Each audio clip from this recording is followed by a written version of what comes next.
morning, lovely. How are You've you? got to show our listeners the view you just showed me of the sunrise coming up. Yes. So I'm at the beach and I'm up on the Widow's Walk, if I can do it without dropping my computer again. Yay! Love it. I wish the hotel wasn't there because then I could see the ocean. But That's not in our income bracket yet. We will get there someday. yes, if I want to see the ocean, I have to move a little bit that way and stand up. It's all right. It's all right. We talked about this. There's benefits to where you are. We're good. Good right now. Yes. This is the Yes. season. There is a wonderful pool behind me. So, how are you, Diana? We're doing okay. We are hitting some developmental milestones, Hmm. some of my kids, and it's very bittersweet. So that's been kind of emotionally big this week. But it's good. Like it's bittersweet. It's not all bad. It's good too. It's just weird. I thought I had more time and thought I had till 12 or 13 for these things. And they're 8 and almost 10 Hmm. instead. So sometime I'll be able to talk about it. Probably not today, but that's how I'm doing. We got to go hang out with local friends yesterday, and even though it was extremely windy, it was nice because we haven't gotten to see them in a while. And the kids had a good time exploring and playing in the creek with them, so Good. that was good. And today, I have another friend coming over, and we are going to try to make cheese again because I've tried 4 times to make fresh mozzarella cheese, and I've hated the results every time. I mean, it's edible, it's fine, but it's not what it's supposed to be. And this friend has made it successfully like 4 out of 5 times. And so she's going to come show me what she does. I think I know what I was doing wrong. But even though I figured out what I was doing wrong, I never tried again because that's just me. Hmm. It's like, I'm mad at this. I don't like it. I'm not doing it. It did not work. I'm not going to try again. Yeah. I talked to Shane about that over something yesterday. He was like, I don't know if I'm making the right decision. I don't know if I need to just stop. I don't know if I need to change. I don't know what I need to do. And I was like, that's your firstborn coming out. Oh, totally. And like, you tell me, oh, this takes 3 years to work, and you've only been doing it consistently for about 2 months now. Yep. I mean, if y'all don't know the firstborn syndrome, it's a thing. I have it. And you constantly feel behind. As soon as you decide there's something you want to do, you think you should have started 5 years ago and you should be perfect at it by now. You cannot handle mediocrity in yourself. It has to be excellent immediately. Hmm. And it's very distressing to you when it's not excellent immediately. And those are just some of the fun things about being the firstborn. For some reason, and I'm not complaining about it, I didn't get that. Good. I like, That's good for you. It's not a fun thing. Not a good thing. I envy my younger siblings because they're like, oh yeah, I'm just gonna try a thing and I'm gonna be bad at it for a little while and it's fine. And I'm like, that's healthy, normal. oh The goodness. thing that I do is not normal or healthy. Oh, so I'm sorry that I keep yawning. Um, I did it too already. I have stayed up late every night of vacation, Hmm. but my wonderful husband, I joked with him when I turned 25, it was like all of a sudden my brain understood math and I could just do math. That's amazing. And then when I turned 30, my brain was like, you cannot sleep past 9 o'clock in the morning. Uh-huh. Like, what are you thinking? No, you have to get up. Mm. And now he is about to turn 37. He'll turn Hmm. 37 in just a couple of weeks, and he can't sleep past 9 or 7:30. I was like, "You've been getting up every morning at 7:30 throughout the school year for the last 7 years, Uh-huh. and now that you're almost 37, like, your brain is like, 'Oh, I must wake up at 7:30 every morning for the rest of my life.'" His brain finally took over and decided this is what we're gonna do now. This is it. Permanent. And I just don't know. that works out great for me because he gets up at 7:30 every morning. I don't know how So, you got a child with such a regular schedule. I mean, it's great. I'm glad for you, but it's baffling to me. I've never had a child be on a schedule the way he is. Like as far yeah. as waking up. I never know when they're gonna wake up. Still. Like I know the order they'll wake up in. I know who Mhm. will wake up first and who will wake up last. But it could be 5:30. It could be 7 or any variation in between. Seldom is it past 7:30 Yeah. for the one who wakes up first. If it's past 7:30, she's sick. Um, last week, I believe it was either last week or week before, we had our developmental interventionist coming over at 9:30. And we scheduled her specifically like at 9:30. That way, like we know that he'll be up, he'll be dressed, he'll have breakfast, he'll be already playing, we'll be good. The house will already be picked up by then. And we got up at 8 and he was still asleep. And Shane was like, "I'll go ahead and get up and get started picking up the house. You sleep in." And at 8:30, I get up and I was like, "I need to get up and start getting ready." He's still asleep. At 9,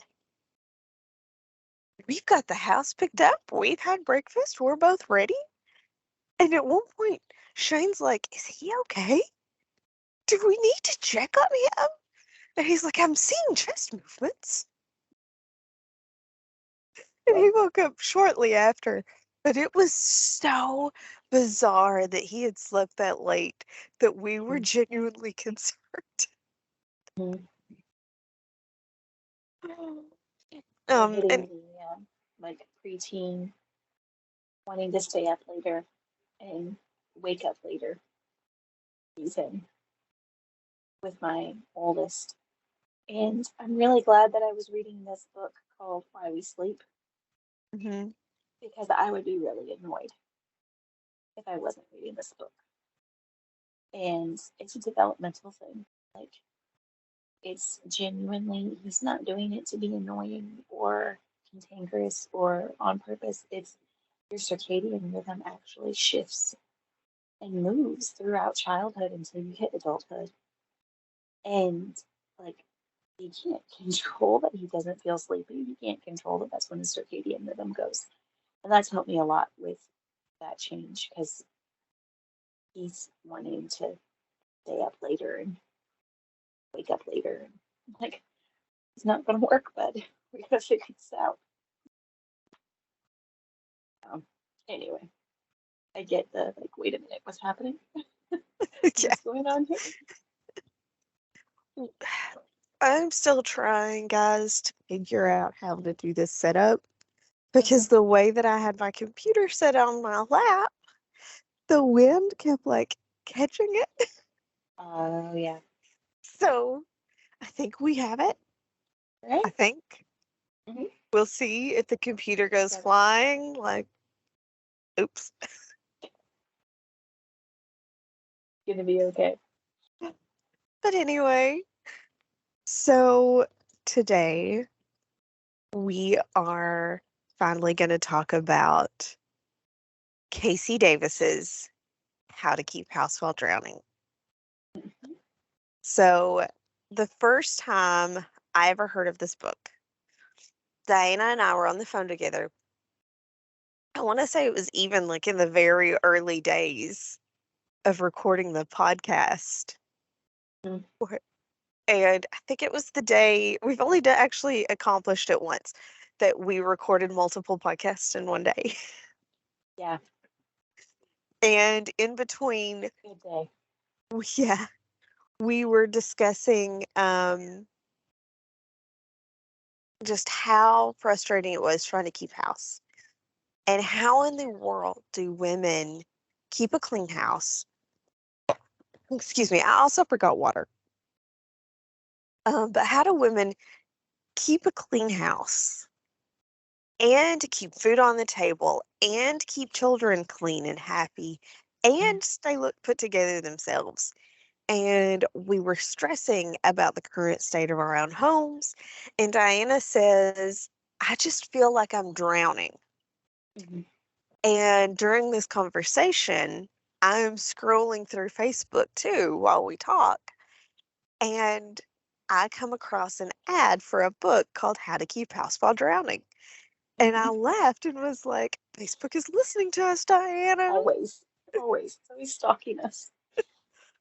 Well, several months later, I was watching YouTube and came across a TED Talk by Casey Davis, where she started out with so many women have messaged me saying that my book saved their lives, which is odd because I wrote a book about cleaning house. And I was just like, okay, well, now you have my attention. And I think the title of it was something like How to Clean House While You're Depressed or something like that. And I watched the TED Talk Mhm. and immediately went and downloaded the book. Mhm. And just, it was one of those things like I knew I wanted to read it, but I wasn't like, I've got to start right now. So I don't even think it was that day. I think maybe a couple of days later, I am taking E to the park and he falls asleep in the car. So once I get there, I'm like, okay, well, I've just finished this book and I already have this one downloaded, so I may as well go ahead and start it. Mhm. And within 5 minutes, I had put the game I was playing down. Within 10 minutes, I picked my phone back up to text Diana and say, you have to listen to this book. I am crying in public and I'm Mhm. 10 minutes in. I'm still in chapter one. Mhm. And this book has changed the way that I look at myself. It's changed the way that I look at the people around me.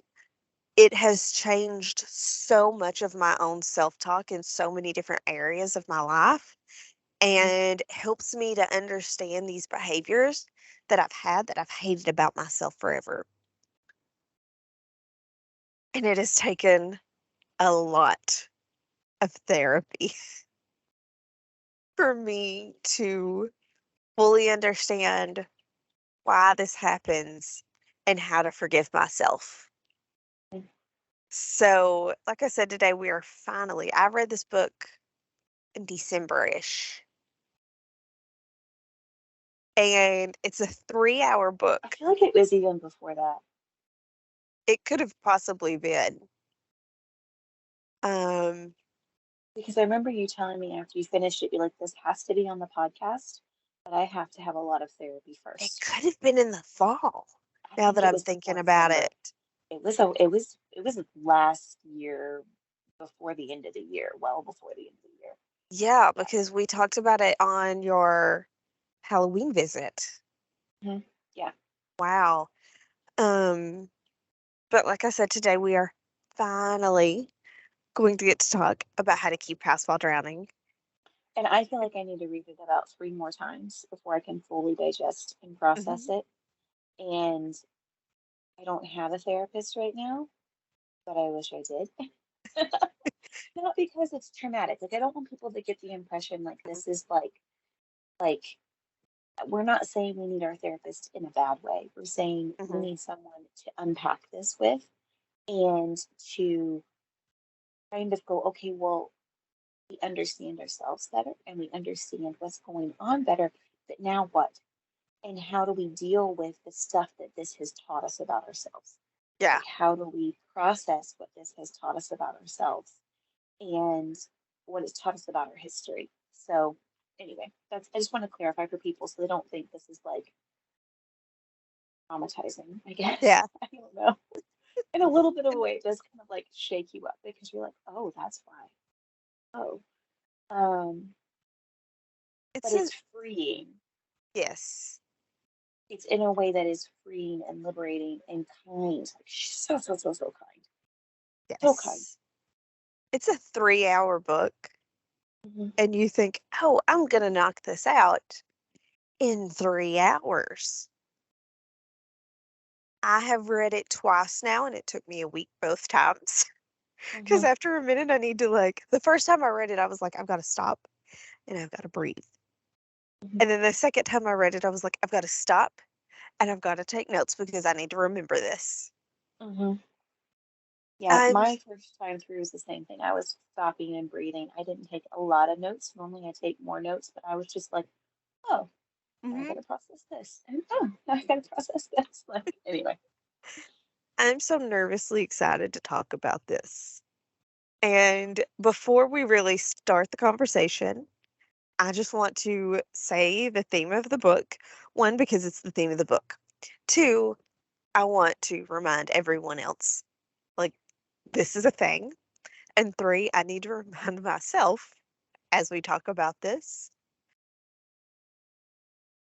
having a messy house is not a moral failure. Cleaning is morally neutral. It does not make you a bad person. Does not measure your worth. Yes. Not a So, reflection of your value as a human being. exactly. So, yes, going on into questions. Diana, would you agree with the statement that laziness does not exist? Problems with executive function exist. And I can go first if you need. Um, I so laziness does exist, in my opinion, because it's listed as a sin. Sloth is listed as a sin in scripture. But the way we have defined laziness in relation to housework is inappropriate. Like, it's not correct. Yes. And I think so many more of us, especially women, struggle with executive function because we have more decisions on our plate than we have in the history of being women. We have more things in our brain than people before us did, more options and more distractions. And because of that, I think the executive function thing is so real. Like, I know I experience decision fatigue all the time. And when I'm in a decision fatigue mode, it is very difficult for me to start anything. I can see it, I can know it needs done, I can know the order it needs done in, but I cannot seem to start it because for some reason that step is just overwhelming. And it's not that I'm doing it because I don't think it's like I'm not doing it because I don't think it's important or because I don't see the value in it. It's like I just cannot get myself to start. Hmm. And um, I had to find that as laziness for myself until I read this book. And I was like, no, like I can be productive in all kinds of ways. It's just this, I'm like paralyzed. Hmm.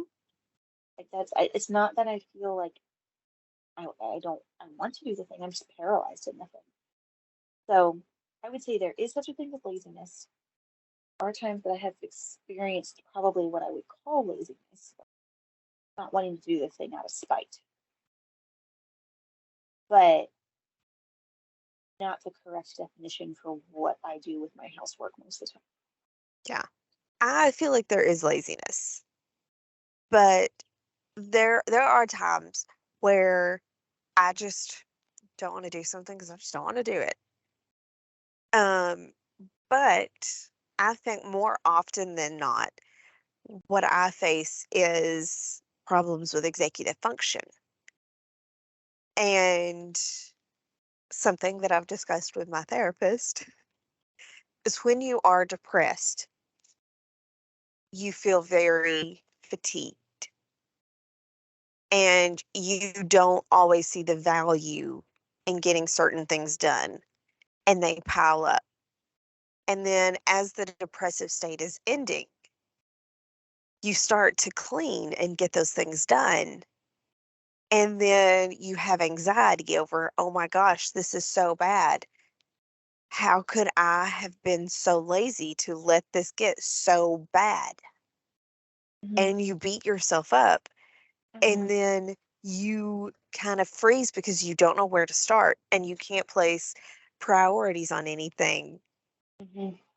And you have to wait to get anything done because now your anxiety is bad, but then it only gets worse and worse and worse. And then things just spiral. Yeah. The priority thing is what I think I get stuck on because I can see all the things that need done at once Hmm. and I have no idea how to pick which one to just do. Yeah. Plus, his heart Chris is like, just do one. Like, it's not that easy. Right. I can't get my brain to do that, but which one? Which one to do? Pick one for me. So going from that directly into the 5-step cleaning method, which is the first thing you do when you walk in a room is you gather all the garbage. The next thing you do is you gather all of the laundry. The third thing you do is you put everything in place. And I may be getting this wrong because now I'm like, wait, what's the other thing? You pick up garbage, you Mhm, pick up laundry, mhm. you pick up things that have a place. I think it was dishes Yes, yes, yes, thank because you. you don't want dishes like that's unsanitary. You don't want Yes. something to like attract bugs or be unsanitary. Yes, you put all of the dishes in the sink. You pick up things that have a place and put them in their place.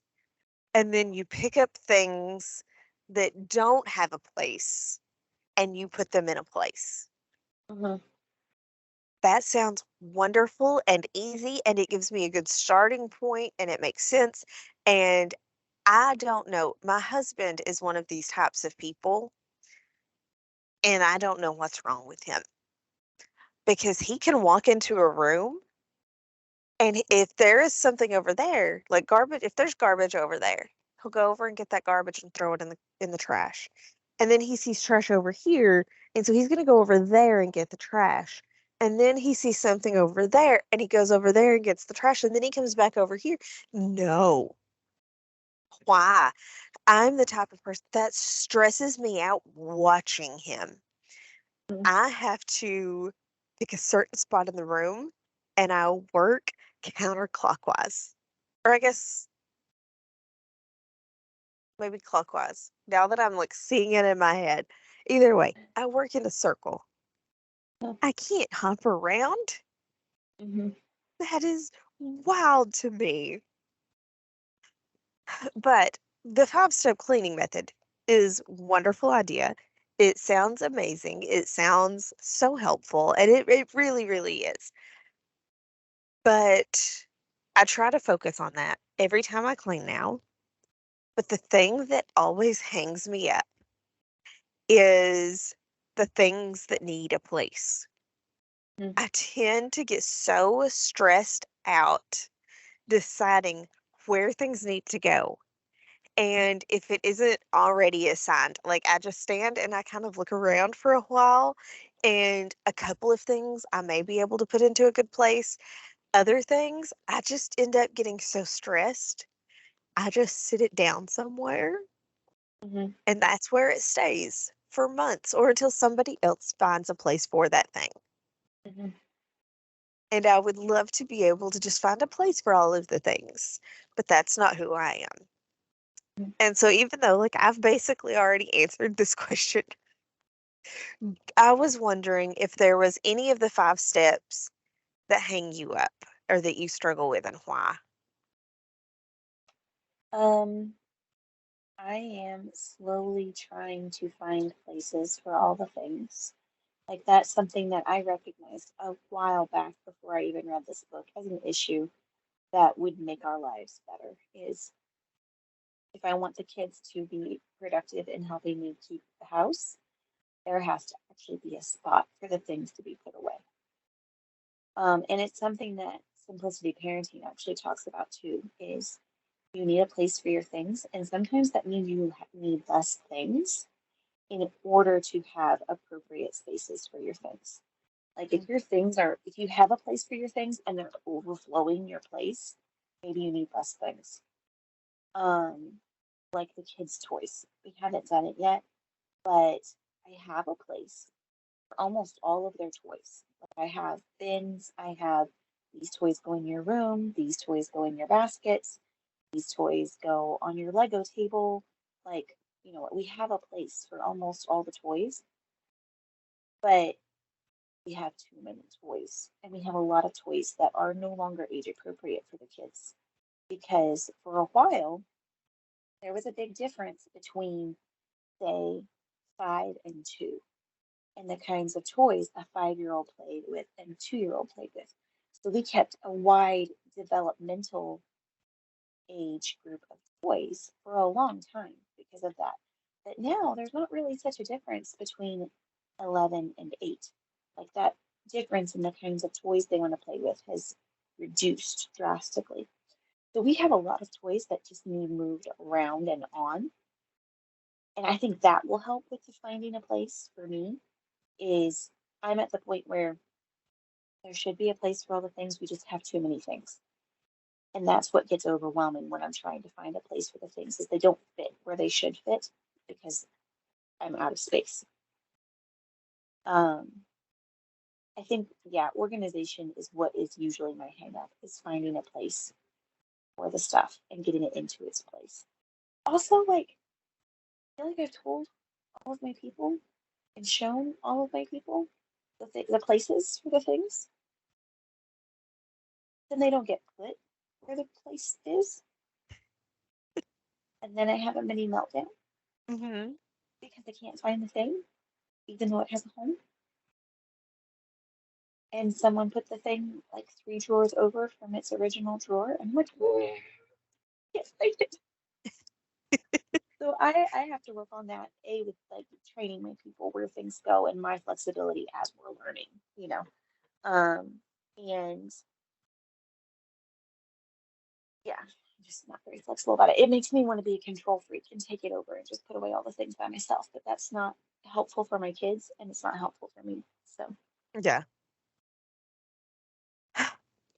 So, um, I guess going on to question 3, I really like the idea that we are all someone's Susie.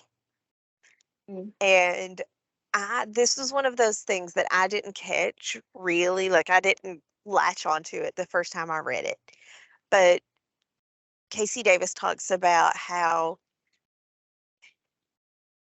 you can sit all day long and look at Susie's nice, clean, organized house. You can look at her perfectly white counters and her perfectly white floors, and you can look at how nice her kids are, and you can be jealous of her all day long. mm, But there is some person, some woman looking at you thinking the same exact thing that they wished they had something that you had, or they could do something that you do. mm, And I just love that concept to really help put things into perspective and almost kind of be humbled. mm. So, Diana, who is your Susie? And again, like I can answer first if you need to think about it. I know. I saw this question. Shay Elliott.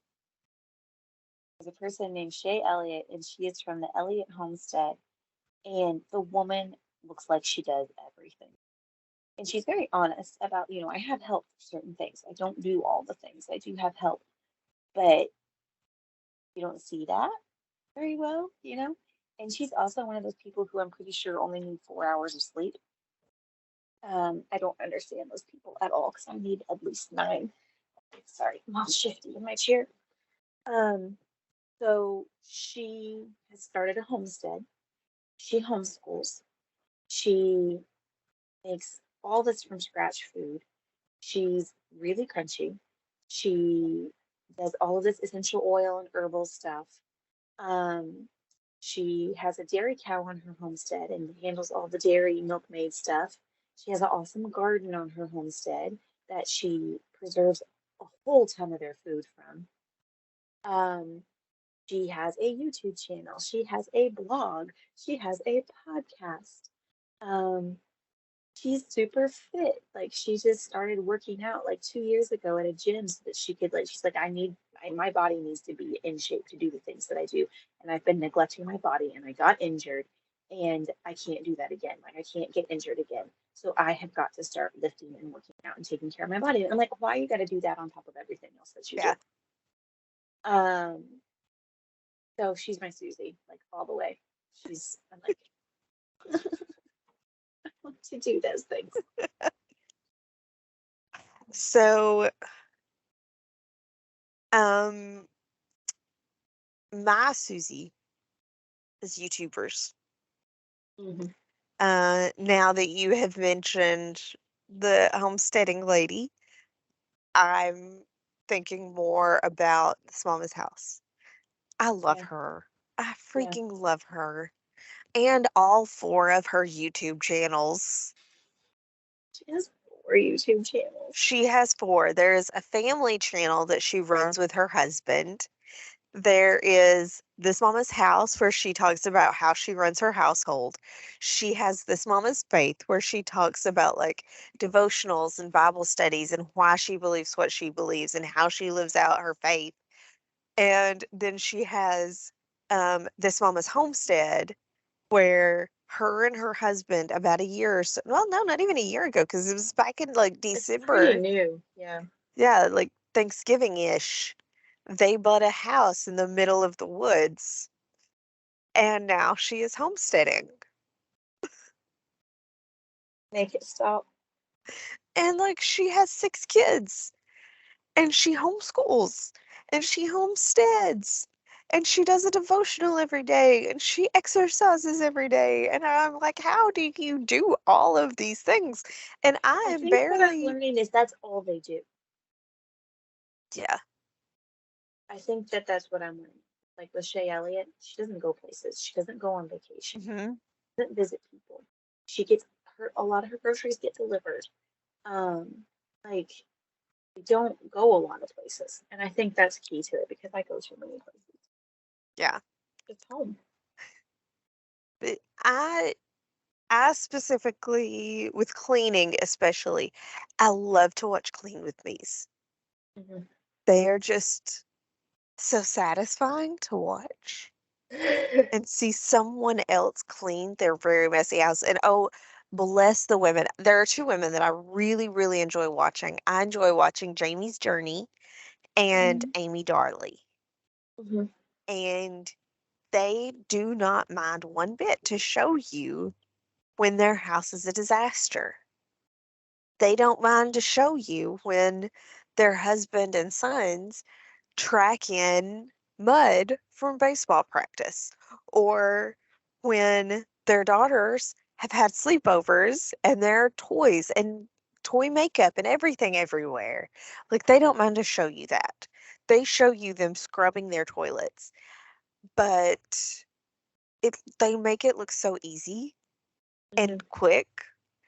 And they are both very, very open with this that you're seeing, this 1 hour video or this 30-minute video is not actually me cleaning in an hour or 30 minutes.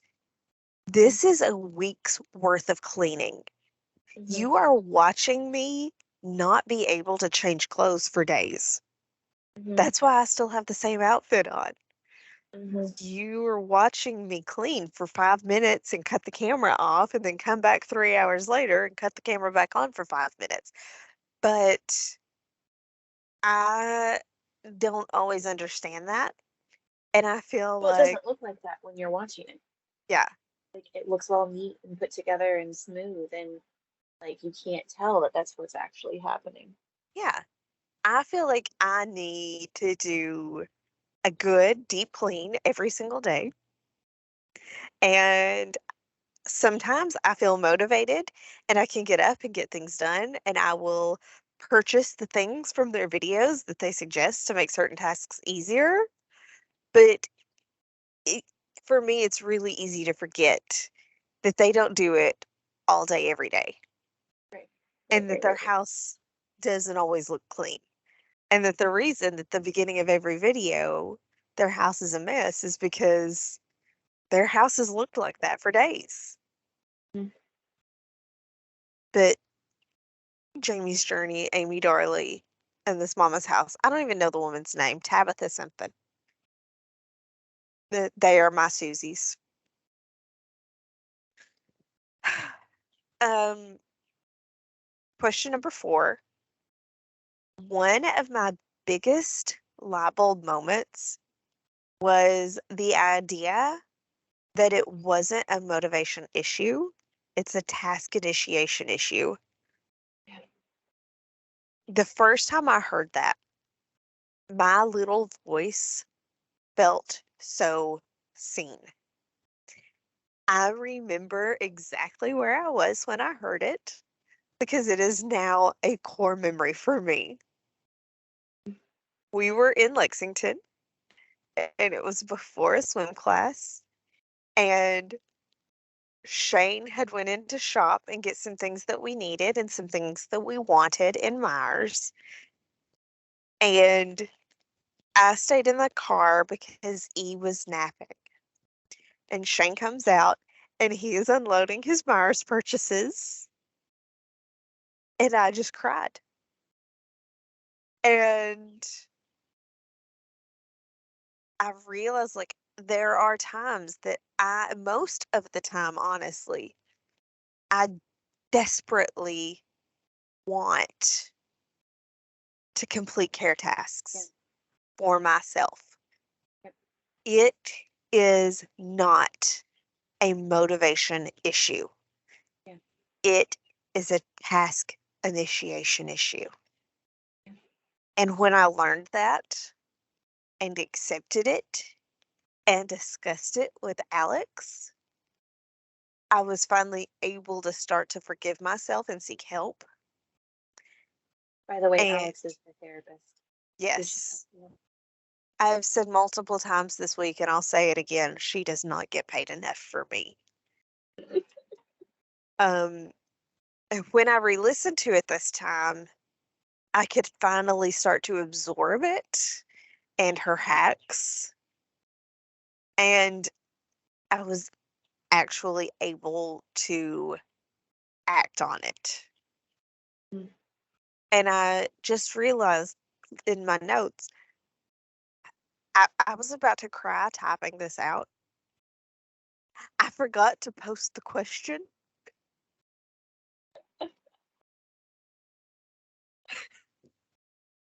So sorry to spring this one on you. I just saw you chatting about it. I was like, okay, maybe there's not a question here.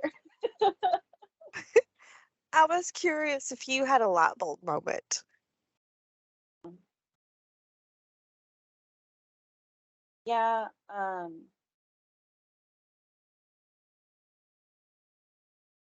I think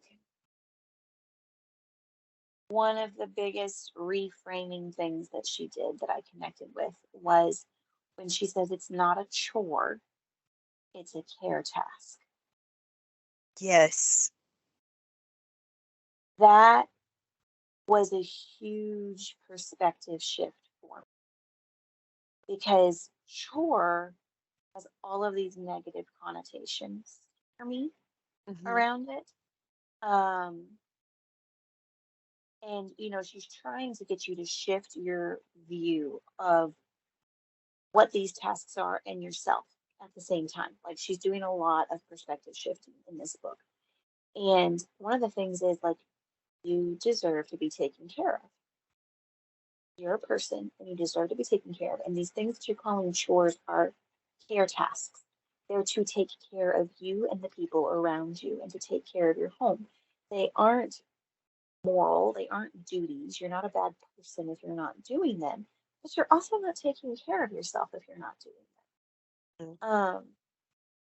So there was a lot of like aha moments and shifts, but I think that was one of the bigger ones, or more tangible, easy to talk about ones, I guess. Um, is it's not a chore, it's a care task.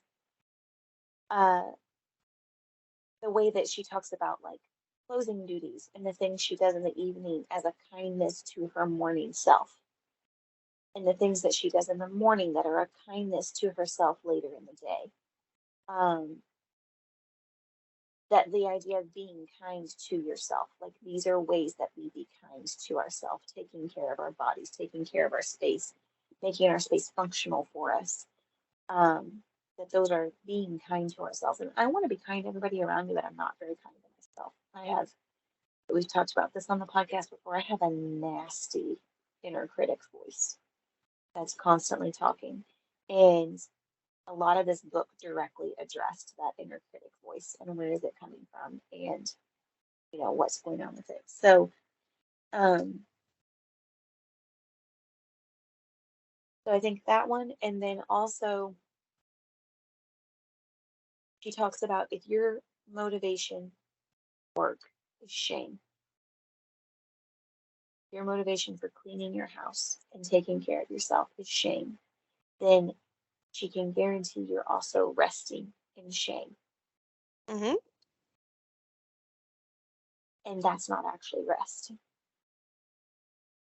So like I always struggle with rest because I feel shame about it because I see all the things I should be doing all the time.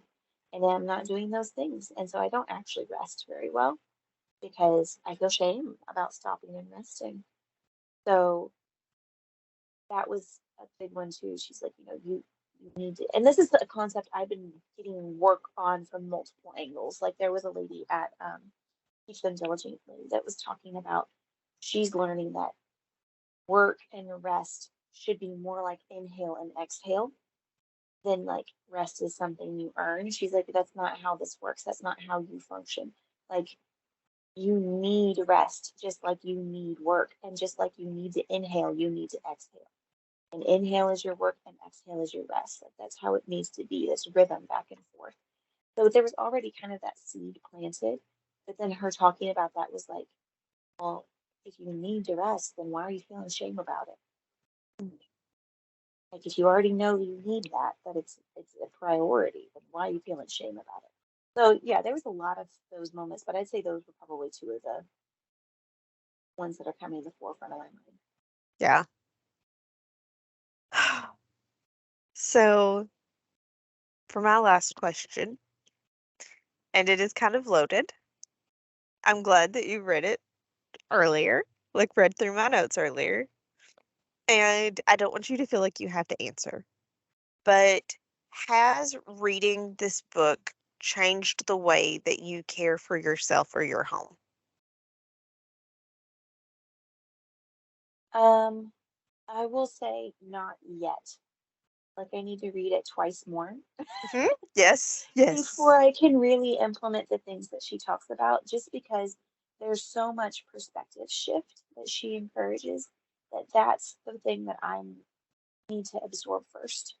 The like guys, I've only realized in the last 2 years, maybe three, that this negative voice in my head isn't normal and that it's something I need to work on.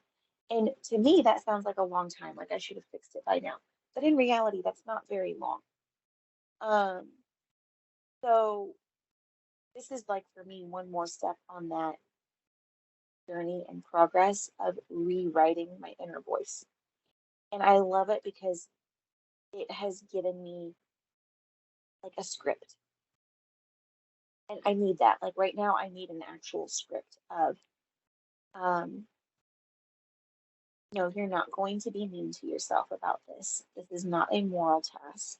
Like, I don't know. It's giving me words that I can say to myself to replace the negative stuff, if that Mm. makes sense. Um, I and I'm did think hoping, about you when she was talking about the big voice, the little voice, and your voice. oh yeah, a very mean big voice. Very mean big voice. So I lost my train of thought. I'm sorry. No, you're good. It was a good point. So trying to fix that, working on that, like it's altering my internal narrative. Um, and then one of the things that I really appreciated was not all of the cleaning cycles will match up. Like your cleaning cycle for your kitchen and your living room and your playroom and your bedroom, they may not all be clean at the same time, and that's okay. Mm. They may not all be at the same level of cleanliness all the time. Even when you get this rhythm, even when you get a momentum going, they may not all be clean at the same time. And that's perfectly acceptable. And it just made sense. Like so many things that she talked about just made sense. And it helped me to feel seen because she's actually a mom in her home with her kids all the time. And that's one of the things that Chris and I talk about often is so many people who you see who have the clean home and the put together home, they don't actually live in their home. Hmm. That's why it's clean and that's why it stays clean. It's because there aren't actually people in their home to mess it up all day long. Their kids are at school, the husband's at work, then you got sports. And sometimes mom is home and she's able to clean up and keep it clean. And sometimes mom's not home, but when she cleans up, it stays clean because nobody's there. Whereas in my house, I clean a room and there's little tornadoes following after me, destroying all of my work as I walk through the room. Hmm. And we have to cook 3 meals a day in our house. So that makes 3 meals worth of dishes and leftovers. And a lot of people don't do that. And those are the people who we're holding up as our standard when that's not the life we live. Yeah. And that can't be your standard if that's not your life. So I don't know if I'm actually answering the question. I need to read it a few more times before I actually implement, I think, a lot of the things that she talked about.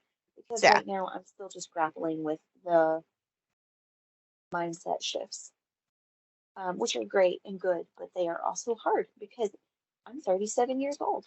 I've been established in these thinking patterns for 35 of those 37 years. Hmm. And I have to remind myself it takes a long time to change a thinking pattern that you've had for 35 years. Yes. So I was, I don't know if that helps. I yeah, don't know if that's an answer or not. I was the same way. The first time I read it, all I could do was make a plan to read it every few months and absorb and understand the things that she had to say and work on forgiving myself and rewriting my thoughts. Um, but listening to it the second time around, well, I will say though, one thing that I did the first time, um, I ordered the pre-pasted toothbrushes.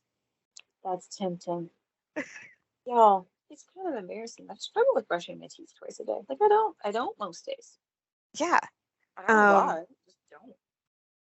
I have always, as long as I can remember, even before I had anxiety and depression, I have always struggled with the care task of brushing my teeth. I don't know why. It, it's almost like I just can't some days. And I finally broke down and I ordered the pre-pasted toothbrushes. And the days that I don't feel like I have the time or the energy to stand over a sink for 2 full minutes and brush my teeth, I can run in and grab one of those toothbrushes and open it up and lay on the couch and brush my teeth and watch my little play or watch him eat his breakfast or lunch or whatever. I can brush my teeth going down the road. And that has been a game changer for me. Mhm. Um,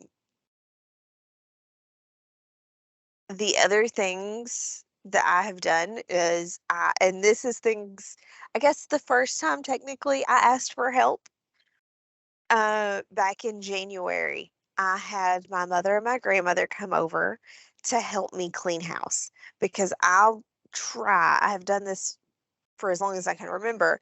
I have tried to do a really good deep clean every January so that way I could feel like I was starting the new year with a clean space and a functional space.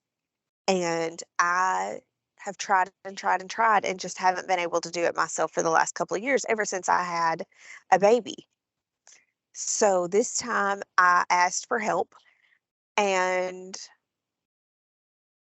I did not realize just how out of hand my house had been until they were there helping me and seeing how long it took to do laundry, Well, and how, like to be clear, your granny, like that's her career. yes, she Like cleans she is houses a for a house living. cleaner. Hmm. And she has done that for over 20 years now. Um, but after that day, we started discussing, can she come to my house once a month and I will pay her. I will bring her home with me after one of my visits. She will stay with me for 1 or 2 days, clean my house. I will pay her and I will help her. It's very important to me that I help clean. That you Even, participate. yes, because I feel more comfortable in my space then, and I feel more accomplished. I feel exceptionally tired because the woman is in her 70s and doesn't believe in rest.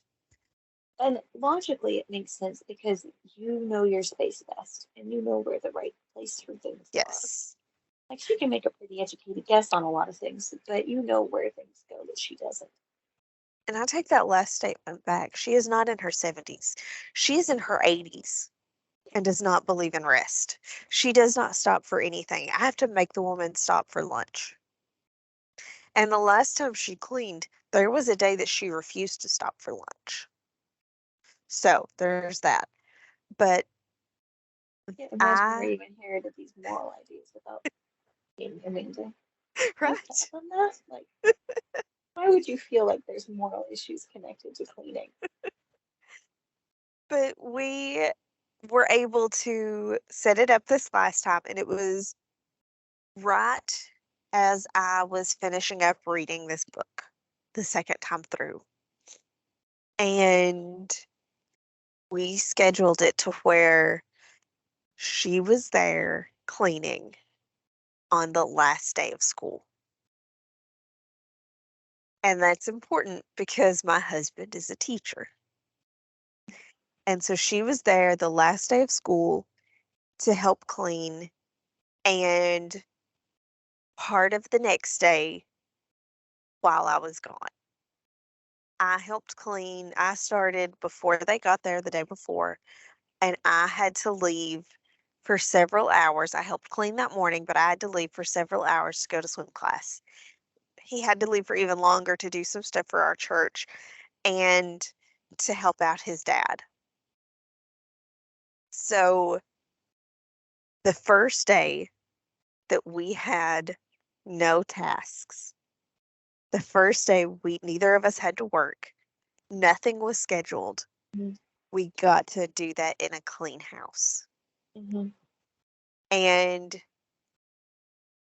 I was able to maintain on my own for 2 days. Mhm. Thursday, Friday, I maintained. And then Saturday, I kicked everyone out of the house. And I said, "You need things at the grocery store. He needs a nap. You're going to take him to the grocery store with you so he can nap in the car because that's the only way he's napping anymore. And when he wakes up, you go in, you get what we need, you come home. Make sure it takes several hours." And I sat down and I created a master schedule. Mhm. And in this master schedule, it's a Google Doc so that I could share it with Shane. Everything, like it's block scheduling and it's time slots from 7 a.m. most days, Tuesdays, it starts at 5 a.m. I can't imagine why I would need a 5 a.m. time slot on a Tuesday morning. If you don't know, that's when we record. Um, but it starts at 7 a.m. most days and goes until 11 p.m. And the first slot is ease because his schedule is the most important schedule. And what does he have at what times? And then it's Shane's, and then it's mine. And so, because he has more um, scheduled things than I do. Well, and his schedule's less flexible than yours too. Yes. So that's why it's ordered the way that it is. And who is going to take E? Who has availability to take E to gymnastics? Who has availability to take E to swim class? And then I sat down once we had all of our appointments scheduled. When can I sleep in? When is that not going to affect the rest of my household if I sleep in? Mhm. When can Shane sleep in? I let him choose what day he would like to do that on. And then, okay, I want 3 hours to do nothing on Monday evenings because that's going to help me stay consistent when he goes back to work. I get Monday evenings off, so I wanted Monday morning to sleep in. So on a Monday, one of the hardest days, I get 6 hours during the summer. That's not going to happen later. Mhm. And then he chose to take time in the middle of the day. So on Tuesdays, he has a 3 hour time slot where he can do whatever he wants. If that's take a nap, if that's play a game, if that's go somewhere, he has this time. Once I got that done, I sat down and I wrote out what are our house's opening duties and what are our house's closing duties. And then based on the schedule, who should do opening and closing duties that day.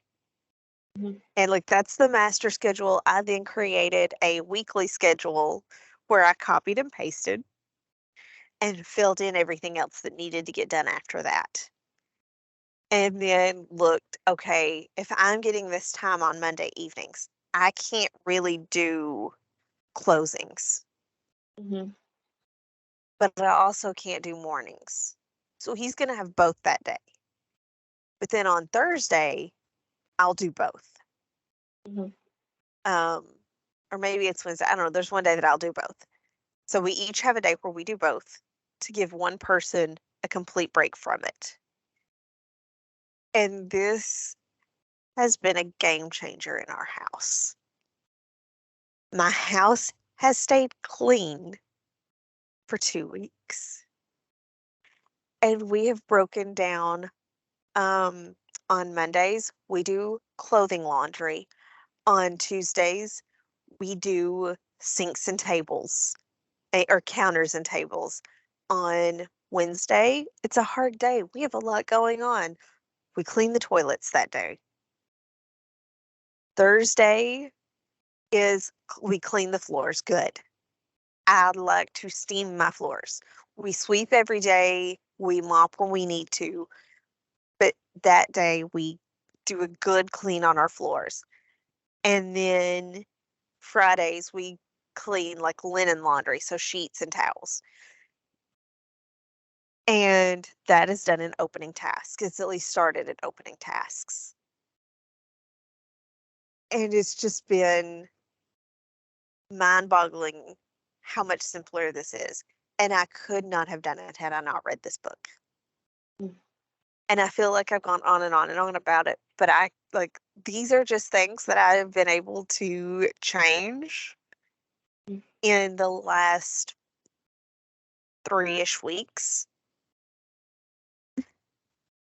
And I finally feel like I have a good method and system that works for my house. And it's not going to work for everybody, but this works for us. And like, I'm just so, Well, so and it excited. sounds like you're implementing what she talks about with making sure that care tasks aren't all on one person Yes. and that there is a emphasis on taking care of each other, that Hmm. not one person feels like they're going to be taken advantage of or um, monopolized. And having it all laid out like that shows each other, hey, I care about your time. This is where you have your time. This is where I have my time. This is dividing this up because we want to be partners in this and we want to have each other's backs in taking care of ourselves and our space.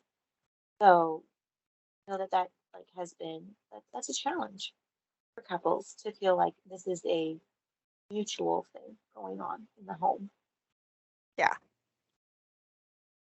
So thank you very much for reading this book with me and for you guys listening to the podcast. And I hope that this book has wrecked and healed you in the same way that it did me. Mhm. And again, remember, cleaning is morally neutral. It Mhm. does not make you good, it does not make you bad. Mhm. You are not a bad person if you also struggle with executive function. You are not a bad person if your house is messy. Just please reach out and find a system that works for you. And I guess technically, this is my last question. Diana, would you like to talk about our next book? Sure. Our next book is called Simplicity Parenting. The author is Dr. Kim John Payne, and he is a psychologist and he has a really broad range of experience in child psychology. He started out his work in, what are they called? I'm sorry, you're gonna have to edit this. My brain just died. What is it called when you have to uproot like a whole town of people because of war and they move into like a camp? I don't know. Refugee camp. Yes. He started his career working in refugee camps with kids, and he was working with, it was still in the early days of PTSD when we were still learning what PTSD was and what it looked like and what trauma can do and things like that. And when he moved back to London, he's really fun to listen to when he's narrating the book. When he moved back to London, he started seeing some of the same behaviors in these kids in like middle class homes that seemed safe that he had seen in the refugee camps. And so that sent him on this hunt of why. Why are these kids having similar traumatic experience, like reactions, when they have not had these big T traumas that we usually associate with these reactions? And he talks about that in the beginning of his book. And then he goes on to talk about like our kids are experiencing so many micro stressors that a lot of kids have what we now call, I think Chris called it complex trauma syndrome. Does that sound right? Mm-hmm. And what is the source of that? And how do we help our kids get out of those patterns and resolve that in their lives? So you don't have to do all the things he's talking about, obviously. You could get really extreme and cut back a lot of things. This book is more about knowing your kids and what's going to serve them best and the freedom to say no to some things. Because our society has put so much pressure on parents to say yes to all the things, to have your kids in all the activities and doing all of the things and having all of the things and cramming your life so full that we've lost time for our kids to figure out who they are and be independent and play. And it's having a negative effect on our kids. So he goes through different areas of your life in this book. He goes through toys, he goes through clothes, he goes through food, he goes through your schedule, he goes through the information that your kids are taking in. And he's like, what are ways that these things are affecting your child? And how can we modify that effect so it's not detrimental to your kids? Um, I love it. It makes so much sense. I think it actually pairs well with this book. Um, it's not like an immediate recognition of how it pairs, but she's talking about being kind to yourself and giving yourself this space. And he's like, you've got to make space. You got to make some space in your life in order to be kind to yourself. Like sometimes we just stuffed our life so full of stuff and things to do that there's no room for us to breathe and have that space and be kind to ourselves. Um, Obviously, y'all take a grain of salt when you read anything, Mm-hmm. even if we recommend it. Like, bring your awareness with you, bring your discernment with you. Um, he talks about one of the things with simplifying, he talks about simplifying toys while your kids aren't home, is his recommendation. I understand where he's coming from, but that could be traumatic to your kids if they come home and they don't have some of their favorite things. So, we've included the kids on some of these things that he is like, just don't, just do it yourself. And if you have littler kids and there's just like this mountain of stuff that's been given to you and you know what they play with and what they don't play with and what's a treasured item, um, then maybe you can do that. But with older kids who are more aware, I think they can be part of the process. So that's one of the big things that I've read so far that I kind of like disagree with him on. Um, and different your priorities are going to be different than his priorities. But I think everyone can come away from this book with the freedom to do or have less and understand what the value of that is. So that's what we're going to be reading for next time. Thank you. I'm excited. And this is on the 1000 Hours Outside book club for It July. is. And so It look is. at this just working out perfectly. Imagine that. Also, Kim John Payne has been interviewed twice on the 1000 Hours Outside podcast. So if you're curious about him and want a more condensed version, and you are just interested in just hearing who he is before you listen to the book, she has great interviews with him. One is on simplifying and what's going on, and the other one is about preteens and early teenagers.